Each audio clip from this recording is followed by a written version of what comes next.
Selamat pagi, Assalamualaikum warahmatullahi wabarakatuh. Salam sejahtera untuk kita semua. Om Swastiastu, Namo Buddhaya, salam kebajikan, berkah dalam. Perkenalkan, nama saya Simon Pulung Nugroho, selaku dosen Teknik Informatika Universitas Pembangunan Nasional Veteran Yogyakarta.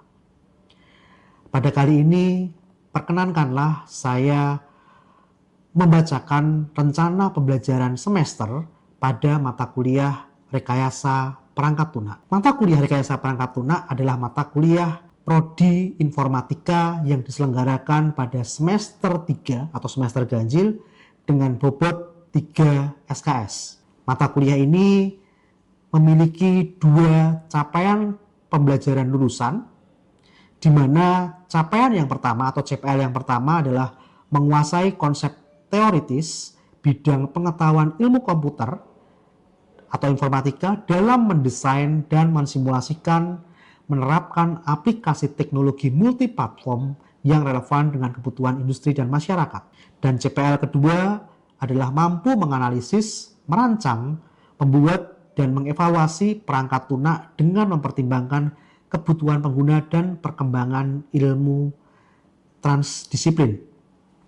Mata kuliah Rekayasa Perangkat Lunak terdiri dari diturunkan menjadi 4 capaian pembelajaran mata kuliah atau sering kita sebut sebagai CPMK. CPMK yang pertama adalah mampu menganalisis konsep dasar perangkat lunak dan fungsinya dalam sistem informasi, problem pengembangan, serta menerapkannya pada key process area. CPMK yang kedua, mampu menganalisis model siklus hidup perangkat lunak, memahami tahapan dalam pengembangan, memilih metode pengembangan yang sesuai dengan mempertimbangkan karakteristik proyek dan menerapkan pengembangan bersifat sistematik. Kemudian CPMK yang ketiga, mampu menerapkan prinsip dan teknik requirement engineering, menyusun dokumen Software Requirement Specification atau SRS, dan merancang data flow diagram. Dan CPMK yang terakhir atau CMK keempat, mampu menerapkan konsep desain perangkat lunak, user-centered design, membangun prototyping sesuai dengan desain, pengujian sistem integration testing, dan serta pengujian user acceptance testing. Adapun CPMK diturunkan menjadi 6 sub CPMK, di mana CPMK 1 memiliki sub CPMK mahasiswa mampu menganalisis konsep dasar perangkat lunak, karakteristik dan pengembangan perangkat lunak. Sementara CPMK 2 diturunkan menjadi sub CPMK 2, di mana mahasiswa mampu memilih metode pengembangan perangkat lunak berdasarkan karakteristik proyek serta menerapkan langkah-langkah pengembangannya. Sub CPMK 3 merupakan turunan dari CPMK yang ketiga, yaitu mahasiswa mampu mendefinisikan spesifikasi dari kebutuhan fungsional dan non-fungsional menggunakan prinsip rekayasa kebutuhan. Sub CPMK keempat juga merupakan turunan dari CPMK ketiga, di mana di sub CPMK keempat mahasiswa mampu memodelkan sistem dengan diagram alir data atau DFD untuk dokumen Software Requirement Specification. Sementara sub CPMK yang kelima, mahasiswa mampu desain perangkat lunak menjadi prototyping. Ini merupakan turunan dari CPMK keempat. Kemudian sub CPMK yang terakhir atau sub CPMK yang keenam, mahasiswa mampu mengevaluasi sistem dengan menggunakan sistem integration test dan user acceptance test yang digunakan untuk mengukur kesesuaian desain yang dikembangkan. Secara garis besar, mata kuliah ini memiliki tujuan untuk membahas prinsip, pendekatan, teknik, dan praktik rekayasa perangkat lunak, mulai dari proses merancang, mengembangkan, sampai dengan testing di tahap awal. Mata kuliah ini disusun dari 6 materi ajar atau 6 materi besar. Yang pertama, konsep dasar rekayasa perangkat lunak, metode pengembangan perangkat lunak, spesifikasi kebutuhan perangkat lunak, pemodelan sistem menggunakan data flow diagram, implementasi sistem, serta yang terakhir pengujian dan integration system. Referensi yang diambil untuk mata kuliah rekayasa perangkat lunak, untuk referensi utama ada 2, yaitu dari buku Software Engineering, A Practitioner Approach by Roger Pressman di edisi yang ke-9. Kemudian referensi utama yang kedua yaitu Ian Sommerfeld, Software Engineering, edisi ke-10, referensi pendukung berupa Sistem Analis Design 9, edisi ke-9 dari Pearson. Mata kuliah ini memiliki evaluasi atau kemudian sering kita sebut sebagai bobot penilaian, terdiri atas penilaian pada masing-masing sub CPMK, di mana nantinya dari setiap sub CPMK sebenarnya menghasilkan satu output utama, yaitu Software Requirement Specification. Di mana kalau kita kembali lagi ke sub CPMK, maka kita bisa definisikan sub CPMK pertama memiliki bobot 5%, sub CPMK kedua memiliki bobot 5%, sub CPMK ketiga memiliki bobot 10%, untuk evaluasi tengah semester memiliki bobot 15%, kemudian untuk sub CPMK keempat memiliki bobot 10%, sub CPMK kelima memiliki bobot 20%, dan sub CPMK keenam memiliki bobot 20%. Sedangkan yang terakhir untuk evaluasi akhir semester memiliki bobot 15%. Di mana mungkin akan menjadi satu hal yang perlu saya sampaikan bahwa sub CPMK 5 dan sub CPMK 6 memiliki bobot yang cukup tinggi. Mengapa demikian? Karena pada tahap sub CPMK 5 dan 6 di sini mahasiswa diminta atau kemudian mengerjakan implementasi desain perangkat lunak. Ini menjadi bagian cukup penting. Kenapa? Karena apabila kemudian desain perangkat lunaknya tidak tepat, maka akan sangat terlihat pada saat perangkat lunak tersebut menjadi prototyping. Sementara sub CPMK 6 kaitannya dengan evaluasi sistem juga akan sangat terlihat bagaimana kemudian mahasiswa mampu melakukan evaluasi sistem berdasarkan desain yang sudah dibuat. Nah, ini juga menjadi poin bobot yang cukup tinggi. Mata kuliah ini based on project dan kita membawa mata kuliah ini dalam konsep capstone project begitu, sehingga tugas 1 yang dilekatkan pada sub CPMK 1 sampai dengan tugas 6 yang dilekatkan pada sub CPMK 6 semuanya adalah satu kesatuan yang utuh. Setelah ini perkenankanlah saya mempresentasikan atau menyajikan kuliah pada materi requirement yang kemudian disajikan dalam pertemuan kelima mata kuliah rekayasa perangkat lunak. Demikian presentasi rencana pembelajaran semester. Berikutnya kita saksikan bersama saya membawakan materi pertemuan kelima kaitannya dengan requirement engineering. Terima kasih, selamat pagi. Wassalamualaikum warahmatullahi wabarakatuh. Halo, selamat siang teman-teman. Luar biasa hari ini. Baik, gimana teman-teman? Sudah pada makan? Ini jam 12:30 nampaknya. Sudah aman ya? Oh iya, daftar absennya sudah diambilkah? Oh ya, terima kasih Mbak. Baik, teman-teman, hari ini kita pertemuan yang ke berapa ya? Ke-5. Oke, baik. Sebelumnya selamat siang teman-teman semua. Assalamualaikum warahmatullahi wabarakatuh. Salam sehat untuk kita semua. Terima kasih siang ini sudah wajahnya sangat ceria gitu ya. Kita mau berbicara juga hal yang menarik gitu. Di pertemuan kelima ini teman-teman, mungkin sebelum saya masuk ke pertemuan kelima untuk understanding requirement, masih ingat nggak kemarin itu kita bahas tentang metode pengembangan perangkat lunak. Wah, yang diingat dari metode pengembangan perangkat lunak apa? Sebelum masuk ke sini. Apa? Agile, yang keras masuk. cowok nggak keras aja gitu. Ada lagi mungkin yang lain? Hah? Scrum, oke, ada lagi? Waterfall, luar biasa. Jadi ada agile, ada Scrum, ada waterfall. Itu semua metode-metode pengembangan perangkat lunak yang sudah kita diskusikan minggu lalu. Nah, pada semua metode pengembangan perangkat lunak itu teman-teman, jadi ada satu hal yang paling penting, yang utama, yang pertama kali kemarin kita coba diskusikan dari setiap tahapan metode pengembangan perangkat lunak. Apa tahapan pertama? Analisis requirement. Nah, hari ini kita akan diskusikan bagaimana terkait dengan analisis requirement. Teman-teman sudah punya bisnis case semua ya kemarin ya, tugas yang kemarin ya. Kita kemarin sudah diskusi, teman-teman saya minta untuk cari bisnis case, kemudian kita akan coba buat bisnis case ini akan menjadi sebuah perangkat lunak yang nanti kita akan jadikan project kita di mata kuliah rekayasa perangkat lunak. Oke, baik. Teman-teman, apa itu understanding requirement? Nah, di sini requirement itu apa teman-teman? Jadi sebelum kita mencoba untuk membangun sebuah perangkat lunak, terlepas dari perangkat lunaknya mau jadi apa nanti, mau jadi mobile kah, mau jadi web kah, mau jadi aplikasi cloud kah, mau jadi aplikasi berbasis service kah, kita akan membahas di awal adalah requirement.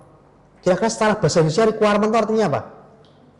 Kebutuhan. Nah, di sini kita akan mencoba untuk melihat sebenarnya kebutuhan perangkat lunak seperti apa yang mau kita ciptakan, gitu ya. Tentunya itu berasal dari bisnis proses yang kemudian mau kita buatkan sebuah solusi digital, begitu ya.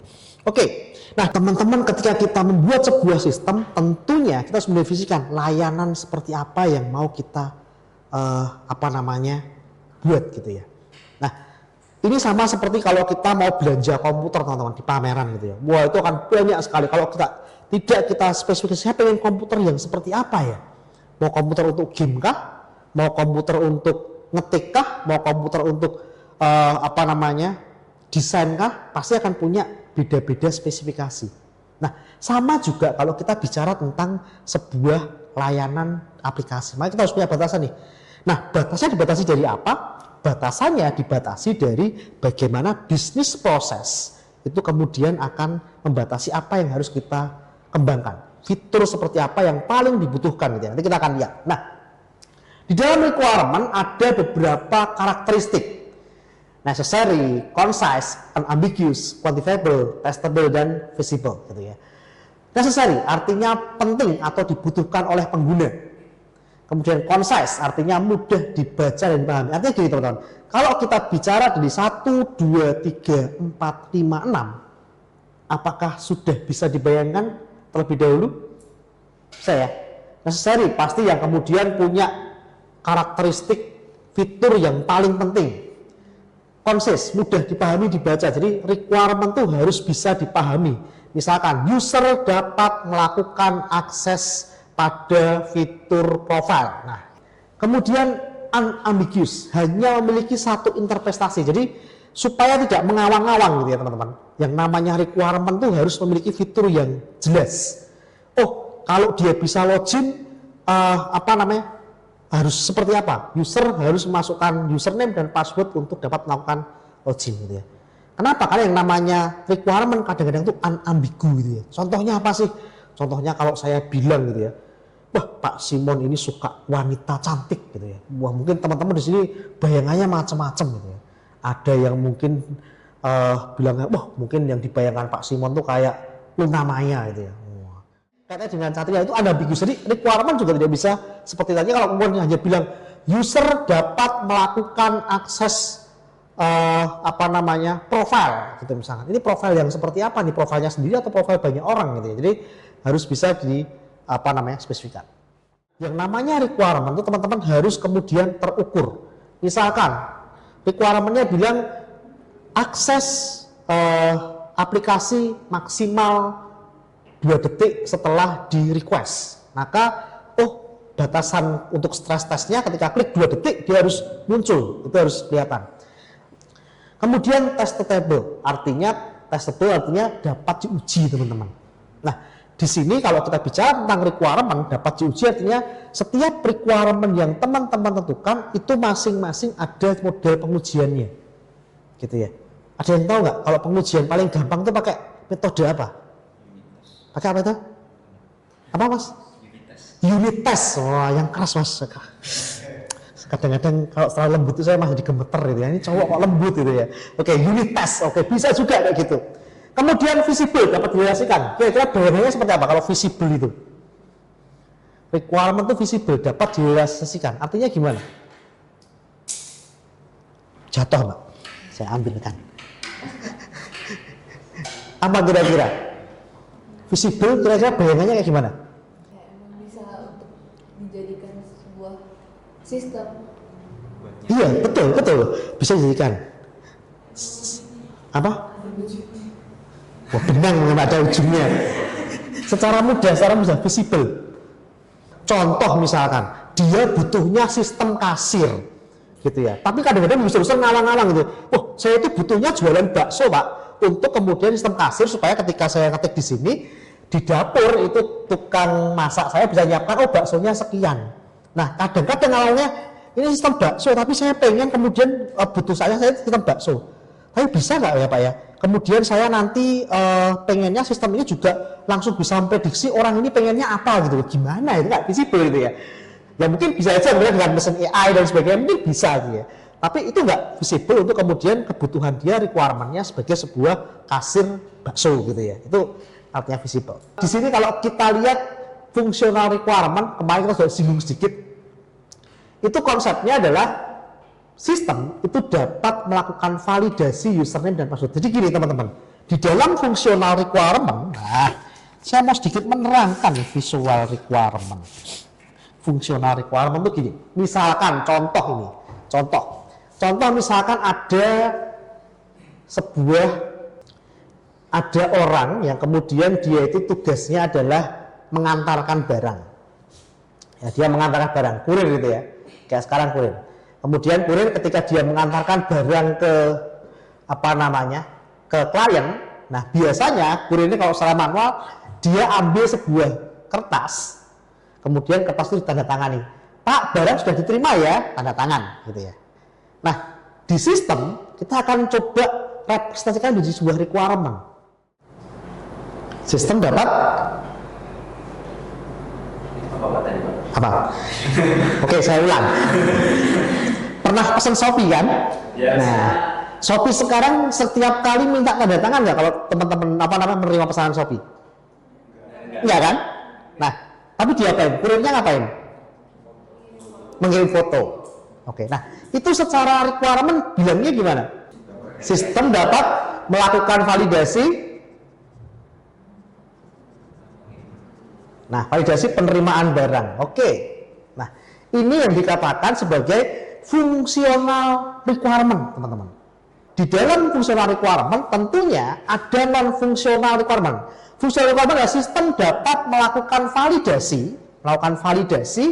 terhadap penerimaan barang.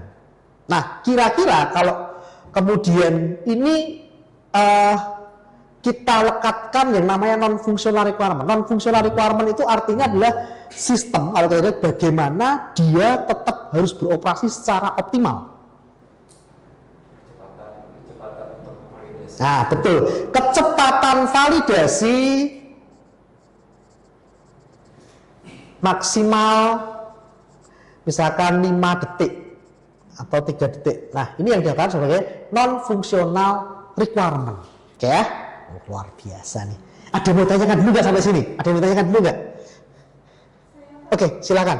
Sama scalability. Contohnya kalau dilihat dari kasus kelompok saya itu informasi laundry itu tuh apakah dilihat dari kuantitasnya? Contohnya kuantitasnya itu seperti website tersebut bisa diakses oleh beberapa pengguna. Oke, baik. Tadi reliability versus scalability ya. Oke, kita coba reliability. Nah, ability dan scalability. Kalau lihat sana, reliability itu keandalan sistem, reliable, sistemnya selalu handle. Kalau scalability kemampuan berkembang. Nah, dari sini kira-kira, dari sini. Menurut teman-teman, apa sih perbedaan reliability versus scalability? Ada yang punya usul mungkin? Contoh yang sederhana, tadi sistem laundry misalkan. Ada yang punya usul? Kalau model yang reliability itu seperti apa? Tapi di kemudian hari kalau ada potensi ada 10.000 user yang akan terdaftar di sistem ini, jadi tetap harus dipertimbangkan kemampuan untuk di masa yang akan datang.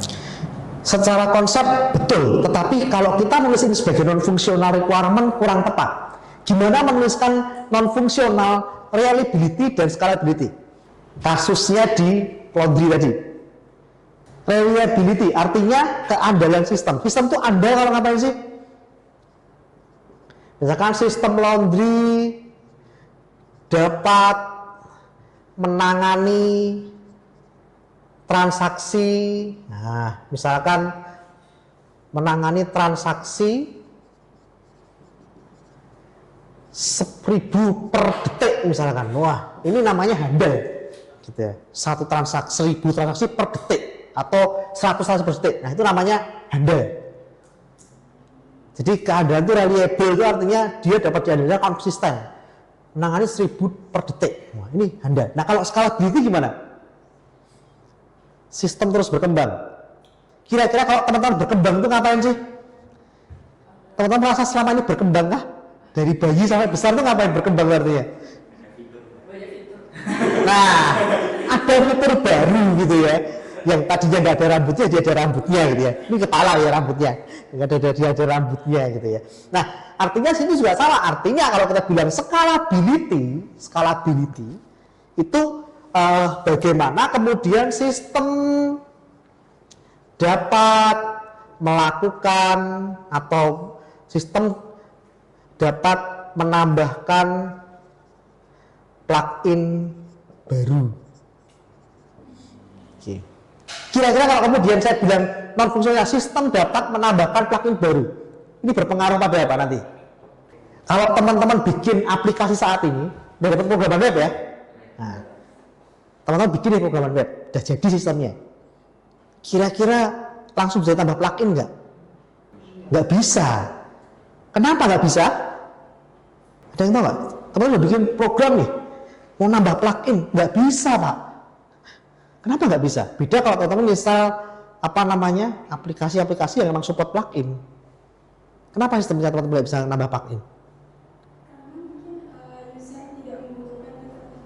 Oh, bukan usernya. Yang menjadi pertanyaan saya, kenapa ketika teman-teman coding, kemudian teman-teman kok tidak bisa menambahkan plugin? Kenapa? Bukan belum pengen, karena memang teman-teman ketika melakukan coding itu tidak kemudian membuka peluang sebuah plugin itu bisa masuk. Betul nggak sih? Iya kan?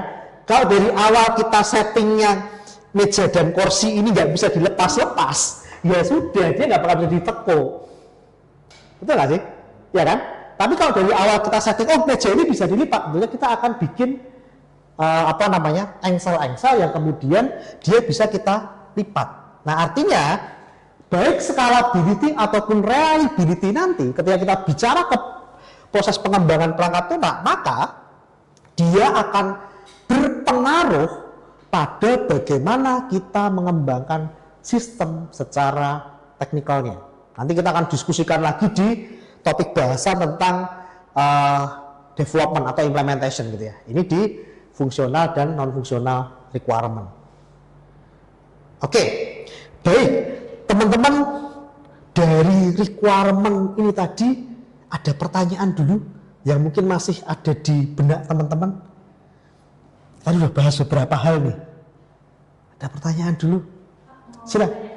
Kan kalau misalkan ketika kita lagi melakukan user requirement dengan user dan ternyata requirement dari user tersebut tuh ternyata kemungkinan ketika kita mengimplementasikan itu tidak dapat direalisasikan.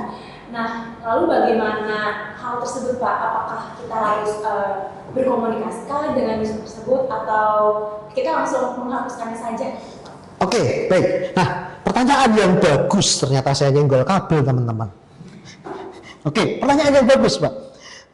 Jadi bagaimana caranya kalau kemudian kita punya sebuah project nih, kemudian usernya bilang, saya pengen dong aplikasi kasir saya ini punya fitur untuk peramalan data, padahal dia sebenarnya datanya dia belum ada, apa yang mau diramal Pak gitu ya.